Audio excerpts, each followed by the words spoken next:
So here we have video number 2. So I hope you watched the first part of my introduction. Today is my first day trying a cigar, something I've always wanted to do, and I'm 50 now, so our youngest has gone off to college, and I think this is some relaxing thing I can do for myself once a week or once every other week. This is my preparations I brought outside for me.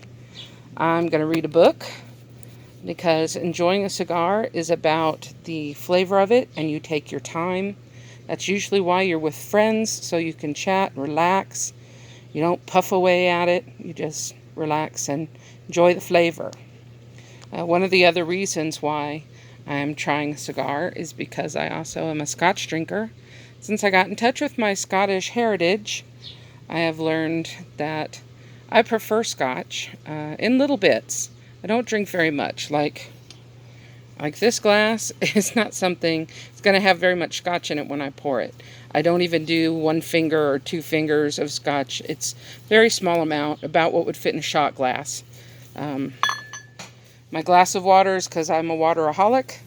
I would have had some Dasani out here. That's my favorite bottled water. But I'm out at the moment, and I'll pick some up soon. And the Scotch that I'm going to have with my first cigar is Grangestone. Grangestone, as it says, is a Highland single malt Scotch. And the Highland area is where my Cooper relatives came from. My Grangestone was my 50th birthday present to myself. My father sent me some money, and that's how I spent it, buying my very first Scotch. My Grangestone came with 3 different types, with different, let's see if I can get it to focus good for you. There you go. Different cask finishes. This particular bottle had their Scotch soaking inside a cask, a barrel, that had rum in it first. So some of the residuals of the rum flavor got into this Scotch. I also have a sherry cask finish, which most people seem to like the most, and a bourbon cask finish. But I thought the rum would go really well with the cigar that I picked as my first cigar, which will be, it's upside down. Sorry about the lighting too. Didn't know being outside was going to cause so many video problems. Wow, wow. No, I'm just kidding. If you're still watching this, you must be a nutball like me, because you should have given up by now. Alright.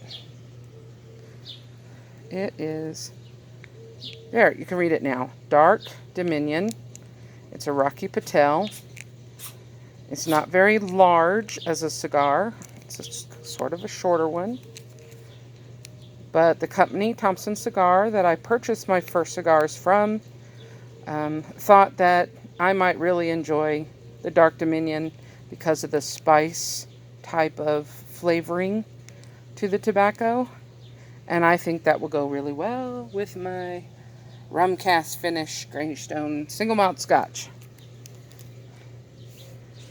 And I'll put on some music on my old phone.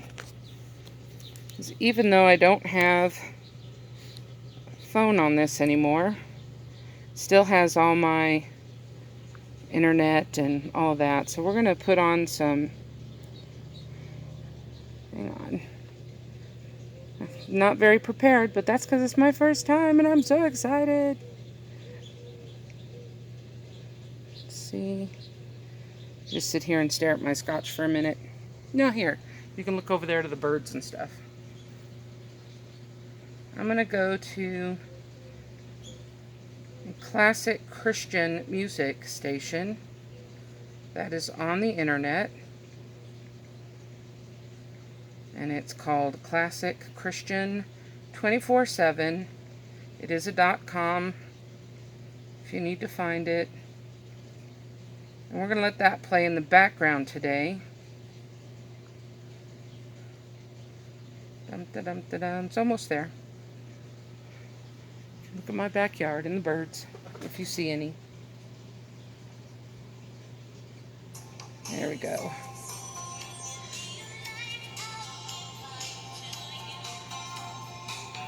Alright, so that's Bashing the Code from the 80s.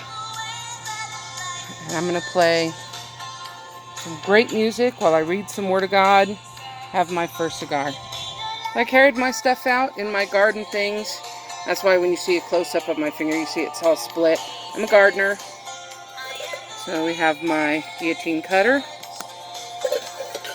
And we have my torch lighter for my cigar. Bash the code, he says. So, let's set you down. Don't know what I can get you to